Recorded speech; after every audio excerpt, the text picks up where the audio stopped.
His goofy grin let you know just how much he was enjoying your enthusiastic embrace. With one last swing, he let you back down. You really were ecstatic to be around him again, and absolutely thrilled that it was here in this town where you were together. Even if it had only been a short time since you had seen him off, you had still missed Cove greatly. It somehow felt a lot longer. Given your different schedules and travel availabilities, it had worked out better for Cove to head out to Sunset Bird first. He only arrived the evening before, however, and secured the hotel room. Until now, you'd never had to deal with that inconvenience of being in a tourist-heavy area. It was a fight to get a place to stay close by during the heat of the summer vacation season. Living without him at your place was strange. Cove was basically a part of you at this point, and you were glad to feel whole again. Oh, you idly shifted your luggage, and then it struck you that you were short one. You got out in a hurry, and it was left behind. You reached back into the car to pull it out. Cove stood aside as you made a dash for the door. You shouldered the small bag and felt relief that you would be able to brush your teeth tonight.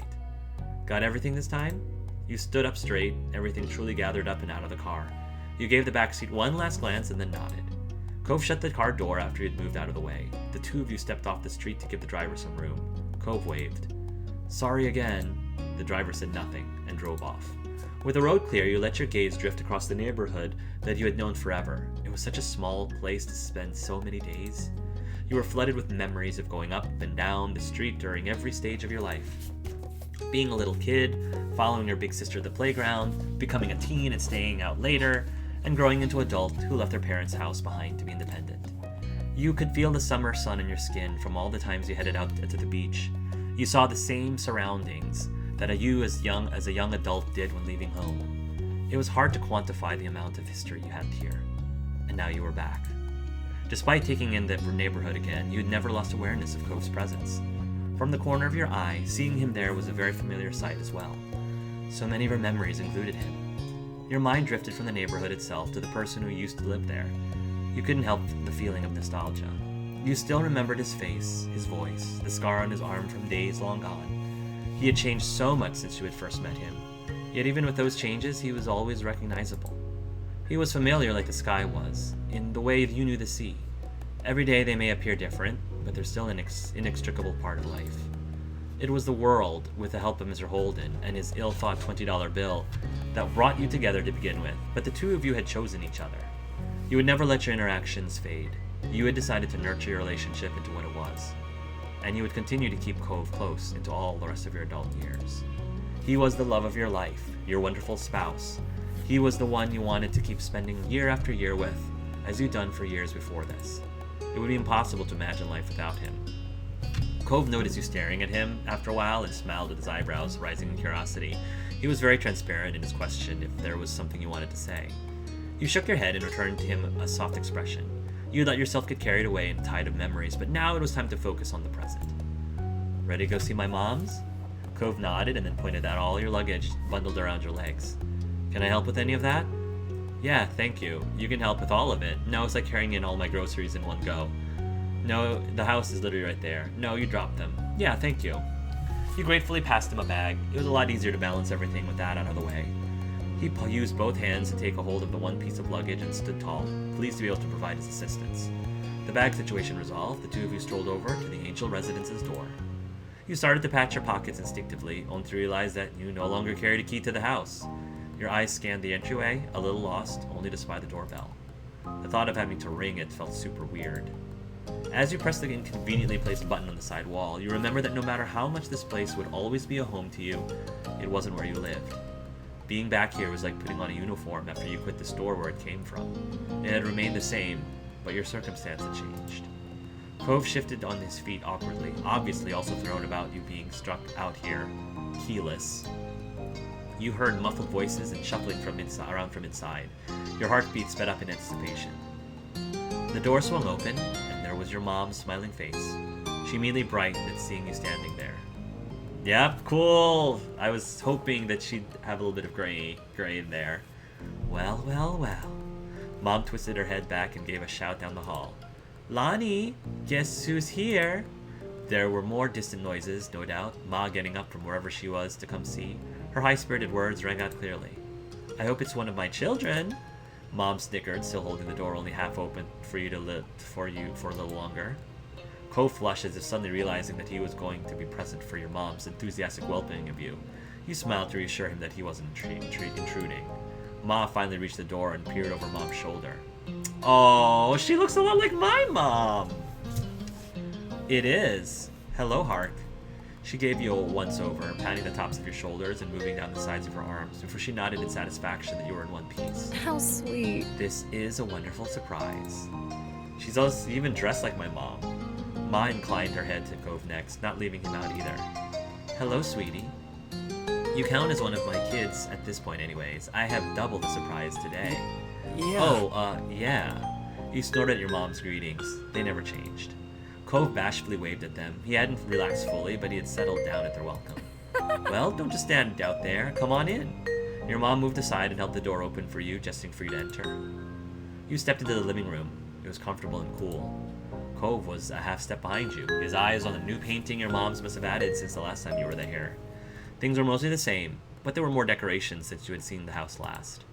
Mom may have gotten the urge for some interior designing again. It struck how odd it was to be the guest, only observing their choices for the living space here, rather than a full-time occupant. Ma came up in front of you, excitement in her eyes.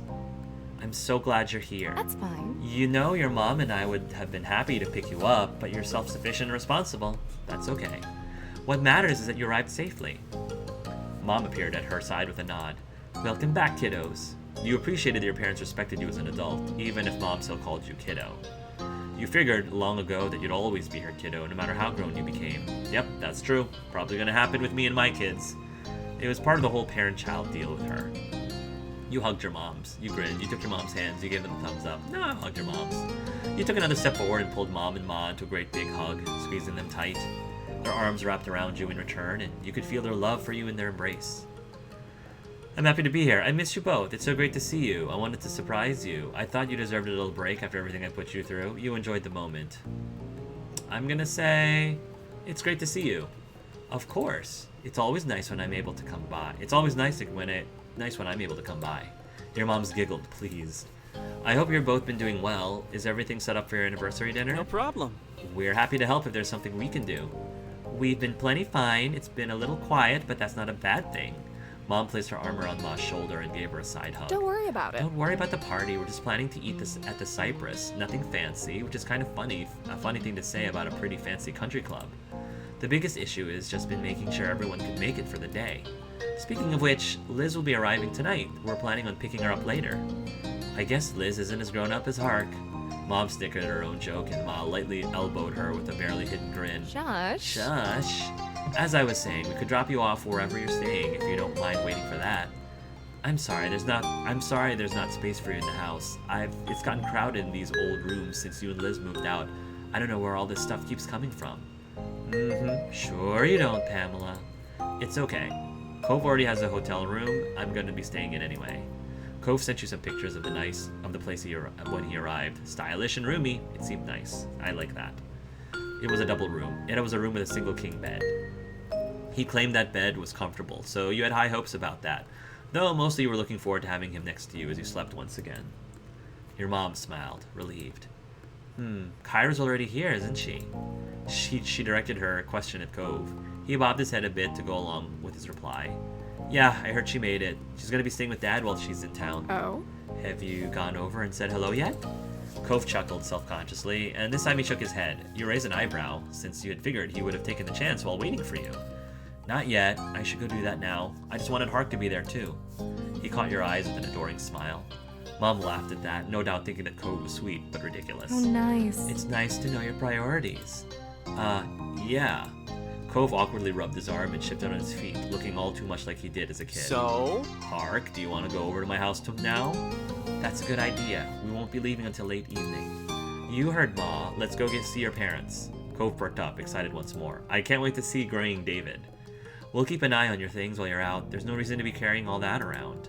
You sat down your bags in the living room, tucked into a corner where they wouldn't be in the way. Cove helped. Your moms waved the two of you off as you walked back to the entranceway. Thanks. See you soon. You waved back and opened the front door for Cove. With that, you were on your way to see Cove's family next. This trip put a special little pep in Cove's steps as you crossed the streets to his dad's house together. Your spirits were equally high. Doing this, you felt like a teen again. You had known Cove's parents for a long time now, when it came to what you called his dad. You still stuck with the familiar classic Mr. Holden. You switched back to saying Cove's dad. You were on first name basis with Cliff. You had been waiting for the right time to call him dad. You felt that could be now. I feel like I would have called him dad by, long before, but okay. Your cheeks warmed. This had been on your mind for a while now, since you've gotten engaged to his son, and you knew in your heart that this might be the perfect time. For his mom. You were still on a first-name basis with Kyra. You called her Mom 3 in a non-serious way. You've been waiting for the right time to call her Mom. No, I'm just gonna call her Mom 3 in a non-serious way. Yeah. Yeah. Mom 3. A playful grin was already settling on your face, and you hadn't even gotten there yet. It was always fun to hang out with her. Cove hopped up onto the front door and didn't bother knocking. He twisted the knob and it swung open. With a grin, Cove gave you a gratified thumbs up. You shook your head in disapproval, but you both knew that you hypocritically supported his behavior. Your dad is lucky we aren't criminals. He brushed your comment aside and went right into his old home. Cliff was there, standing in his kitchen and babysitting a pan on the stove. Whoa! His head turned at the sound of footsteps, and he brightened instantly at the sight of you. Cove matched his enthusiasm instantly. If it was anyone else, you wouldn't have thought he was lighting up with a childlike joy over seeing his dad again. But since you knew that Cove was actually what Cove was actually like as a kid, you were aware this level of happiness with Cliff was definitely not equivalent to any childhood feelings of his. Dad! Cove! Cliff gracelessly pushed what he was cooking to a different burner and flipped off the heat. He rushed over to you both. Cove flew forward and met him halfway in a hug. Cove squished his eyes shut and held his dad in a tight hug. Cliff soothingly rubbed his son's back. The more of an adult Cove became, the more he turned into a big daddy's boy, it seemed. I've missed you. I miss you too. It was sweet, and teasing aside, it was wonderful to see them at this place in their relationship after years of struggling to connect. When the hug broke, Cliff hooked an arm around his son's neck. He let out a deep laugh. I still can't believe you outgrew me. I really thought I had that on him after he graduated from. I really thought I had that on him after he graduated from high school, but then he had to keep going. Chuckling, he shook his fist in mock anger. Cove ducked his head and laughed in kind. Sorry, Dad. Cove's cheeks turned pink and he averted his eyes. He was becoming bashful, so you knew he had more he wanted to say. Cove softly added, But I was raised really well. His dad's expression instantly crumbled with emotion. He sniffled. Cove put an arm around him too and tugged him into his side hug. You observed their little reunion fondly, happy to let them enjoy their moment. They were a perfect pair of his sentimentality. Cliff eventually turned his attention to you. Hey. Hi, Hart. So great to see you. He pulled away from Cove and approached you with a little wave. He was back to his cheery self. Hi, Dad. Dad, it's nice to see you. I missed you, Dad. You waved, you offered him a high five, you hugged him. You went to him with your arms extended, and he immediately pulled you to a big hug. He smelled like spices from the kitchen, and the sunscreen he used to slather Cove in as a kid. Sighing happily, you momentarily felt at home, but you noticed that his whole body was rigid. He had noticed what you called him. Then a loud gasp escaped Cliff. You glanced over at Cove for his reaction. He grinned sweetly with misted eyes. Dad? Yeah, Dad, if that's okay. Cliff placed his hands on your shoulders. The sudden weight of them jolted you away from your thoughts. I'm so glad. That's absolutely okay. It's more than okay. Overwhelmed with emotion, his voice squeaked at first, but he barely noticed. He was beaming with joy. I would love to be your dad. I don't think you have a choice. You're the best dad I could ask for. You're the only dad. You're the best dad I've ever had. You're the best dad I could ask for. Finally, calling your family is no longer a joke. Who knew you'd be getting a new cat out of the deal in the end? You teared up, bashfully looked away. Who knew you'd be getting a new cat out of the deal in the end? You winked and let out a laugh while Cliff blushed. He shook his head slightly, losing himself to memories of that very first summer in Sunset Bird. And it only cost you $20. I definitely got more than I bargained for there, in the best of ways. For $20. That is a bargain. Thanks, Dad. Having me as a son for $20. Grinning, Cliff reached out and shook Cove's forearm. Cove didn't move, but he did watch him, completely baffled. Did you hear that, bud? I'm Dad now. Cove snorted, unable to stop himself from teasing his father just a little. You already were a dad. True, but now I get to instill my dad wisdom in more than just your noggin. Giddy, you couldn't be happier with your decision. You knew the two men in front of you were part of your important family. Cliff cleared his throat, pulling attention to himself. He crossed his arms. But before we could get too carried away, it's no really reunion yet. Kyra's still in the guest suite. I'll go get her. He eagerly bolted down the hall, and you could hear every step he took. It ended with a distant knock. Kyra, they're here. It was only seconds before there was the sound of a door being yanked open. The pounding of feet hitting the wood floor grew even louder this time. My baby! She has not changed a bit. My baby! Next to you, Cove let a nervous laugh. His parents entered the living room, and Kyra stretched her arms out wide when she spotted you both. Cove went to her easily. You went in for the hug too. You opened your own arms up for a big hug. You raised your arms up to pass. You shook your head no. You opened your arms up for a big hug. I'm gonna go in for the hug too. She pulled you tightly into her arms with Cove. You were surprised, but you were squished, but felt every bit of love Kyra held in her heart for you both. Cove wrapped his free arm around her too. There he rested his head on top of hers and let out a happy sigh. After a moment, Kyra let go and pulled back to get a better look at your faces. She surveyed every inch of them and appeared satisfied. You're both looking well. That's wonderful, and just what I'd like to see. Thanks, and hi, Mom. Thank you. Thanks, Mom 3. You look great too, Mom 3. Welcome back, Mom 3. I missed you, Mom 3. I missed you, Mom 3. She let out a happy sigh, her head tilted just a bit to the side. I miss you too. Kyra put a gentle hand on Cove's arm and gave him a small squeeze. Her gaze moved between the three of you. I missed all of you quite a bit too. Your gaze bounced back and forth between Cove's parents and their happy chatter. A wave of relief settled your nerves. They both seemed to respect your choices and how you wanted to address them. You were so glad that there weren't any issues. So it's new. How have you both been? Kyra gave a nod for Cliff to go first. Cheerfully, he waved a hand. I'm wondering if either of them remarried, or either of them... I'm sure they started dating again, hopefully. No worries. Oh, same old, same old. Still got the shop, still got my friends and family, of course, and still the most exciting thing around here is seeing who'll rent that one free condo. Incredible. I always knew you were such a snorer. They snickered, and you couldn't help but peek at Cove. He rolled his eyes dramatically, drawing out a few giggles from you, but the whole time there was still a happy smile fixed on his face. Well, For me, things have been good. I've gotten a lot of interesting assignments lately. Oh, I recently went to Seattle. Kyra twirled a strand of her hair shyly, and her mouth curved into a grin. Whatever she was thinking about, it made her happy. Things have still been going well with that guy from work, but it's a little early to bring him all the way out to California to meet the family. Nice, I'm happy to hear that. Cove crossed his arms. He and his dad nodded. It was clear she appreciated the acceptance from her two boys. That's great. I'm really happy for you. I hope he gets the seal of approval when he does come around. You suddenly nodded as well. I'm really happy for you. Thanks. Thank you. You were honestly glad that things were going well for her. She was clearly grateful of your approval as well. So, that's us. Do you two have plans on your first day back? The only thing I have to do is pick up Liz later tonight and before we head back to our hotel room. Great. Great. He suddenly looked over his shoulder, his eyebrows pushed together. I'm glad you're here, but I just remembered that I was in the middle of cooking something. Only a small cackle escaped you while you fought off the grin taking over your face. Good gosh, Cove is tall. It's very sexy. Meanwhile, Cove erupted into laughter that had his dad shaking his head. That's fine, Dad. Go salvage what salvage you can. I think it'd be nice to explore the old neighborhood for a while anyway, since you've got the time. Cove directed the last part to you as he spoke, hoping that you'd want to go with him. You nodded automatically. You were already looking forward to it. That's a perfect idea. Makes sense. I think so too. You should go enjoy the day. I'll hang back here so I won't be a third wheel. And someone's got to keep an eye on Cliff before he catches the whole kitchen on fire. Mom, you're not a third wheel. Cove stiffly stuck his arm against his side like a little child. A small smirk tugged at Kyra's mouth. She winked. You know what I mean. Have a good walk. I'll see you both later. Cheerily, Cliff waved before going back to his cooking. Cove smiled warmly. Bye. Okay, bye. Bye, we'll see you soon. Cove trailed behind you as you walked into the welcoming summer sun. He stopped, closing his eyes to stretch his arms in the warm rays. Satisfied, Cove gave you a bent smile and dropped down low to the ground. You knew that this was your chance at a piggyback ride. Cove silently waited for your answer. Excitement bubbled up in your chest. Cove always knew how to make your day even better. You always know just the right thing to do.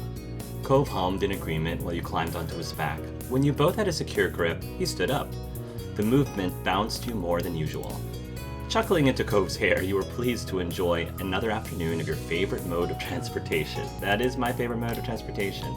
Under your hand, you could feel the vibrations of laughter in Cove's chest. Let's go. Naturally, you found yourself heading down the road towards the beach. Your spirits rose even higher as you strolled across the sand, heading for the shopping district. Arriving, you wove past tourists who were taking in the sights for the very first time. Being a local was a badge of honor you wore proudly.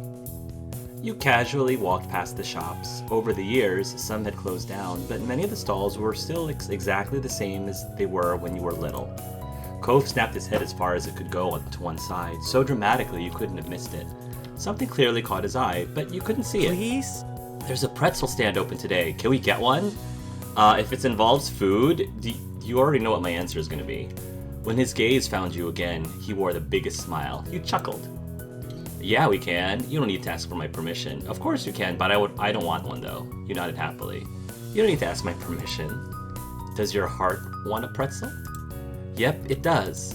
For a moment, you both quietly laughed at that. You placed a hand over your own heart. Then I think you should follow it. You're gonna get the one that comes with the little frosting cup, aren't you? Ooh, those are yummy. I love both sweet and savory pretzels. Pretzels are those things that I just love because I like. Auntie Anne's has always been a big guilty pleasure of mine. I love their cinnamon sugar and caramel, I think, almond pretzels, but I also absolutely love their Parmesan pretzels and their like garlic and onion pretzels I think they have.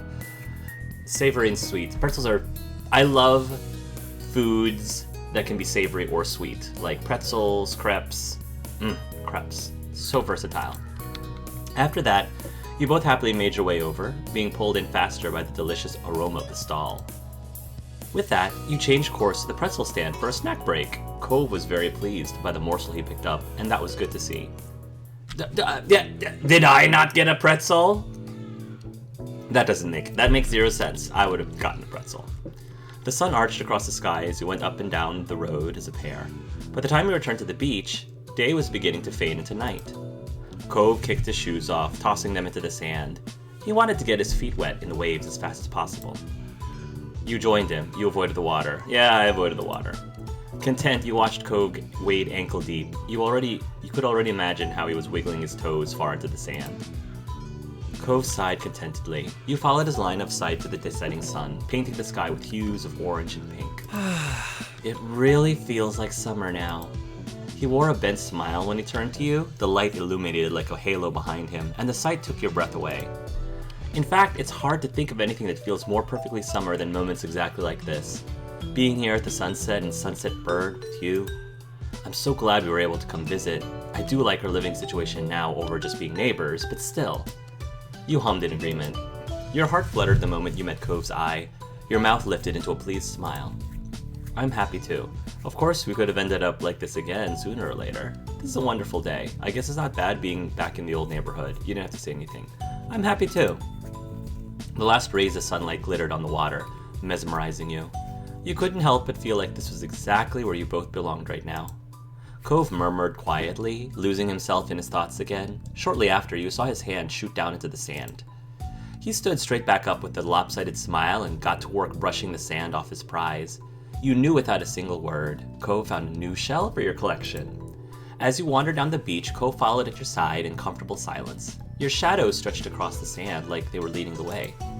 The only noise you could hear were the soft footfalls of your feet and the waves gently rocking into the shore. For a moment in time, it felt like there were only the two of you in your own little world. Eventually, the bubble popped and you realized that your phone was going off. It was Ma, hoping that you were going to be back soon. Curious, Cove's eyes slid down to your phone. You let your hand fall back down to your side. You held the phone pressed against the palm of your hand. It's Ma. She wants to know when we'll be there. Cove scratched the back of his neck and shook his head. His mouth twitched like he had just had a funny thought. Dang, parents, always trying to make us come home before it gets too dark. You laughed. There's no escape from curfew as long as we're in this neighborhood. Parents are such a pain. It stinks you have to leave already. Don't act like a little kid, you shrugged. There's no escape from curfew as long as we're in this neighborhood. It's like we warped back into being little kids the moment we set foot at the entrance sign. Cove's nose crinkled in fake disgust, and you both burst into a fit of giggles. It'd be nice not to have to worry about bills again. Sometimes. Oh yes, we're adulting.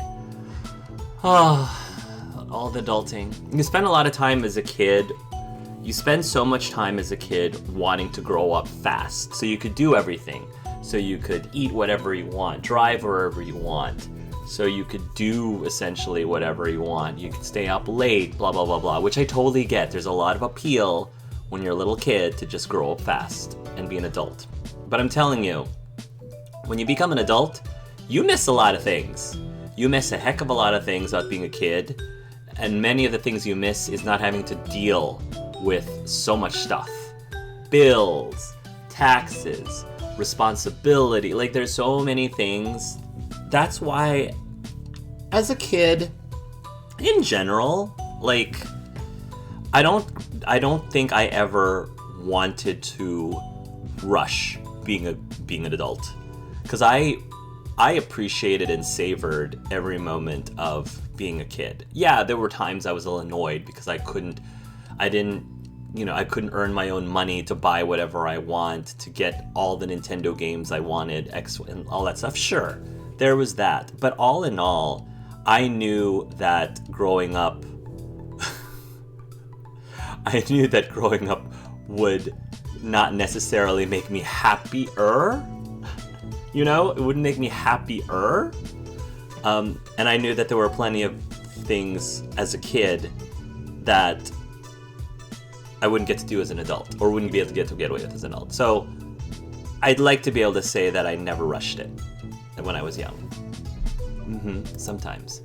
After one last glance, you put your phone away again. Cove gave a small shrug. Ready? Yep. Let's go. Together you left the beach, feeling the call of home pulling you forward. The both of you ran off towards your mom's house, leaving the waves behind, but welcoming the beginning of summer. Cove and you ran up from the beach, sand flying from your steps. Cove made it to the road first, but you managed to catch up to him by the time you reached the house. It wasn't exactly a race, and yet it also wasn't not a competition. That's an awkward sentence. It also wasn't not a competition. Both of you were laughing by the time you bumbled through your old front door together. You inhaled deeply and shouted loud enough to be heard anywhere in the house. "We're here!" Your moms were seated in the living room. Their eyes sparkled as they locked on you and your light dusting of sand. Hello! "Welcome home!" Mom leaned forward, eyebrows raised at your jubilant entrance. Ma sighed wistfully. Aww. "That brings back memories." Cove chuckled shyly as he scratched the back of his head. "I hope we're not too late." "Nope, you're just in time. But you better start packing it up. Liz will be waiting." Ma nodded as she stood up from her seat. She lightly ran her fingers over her clothes to smooth out the wrinkles.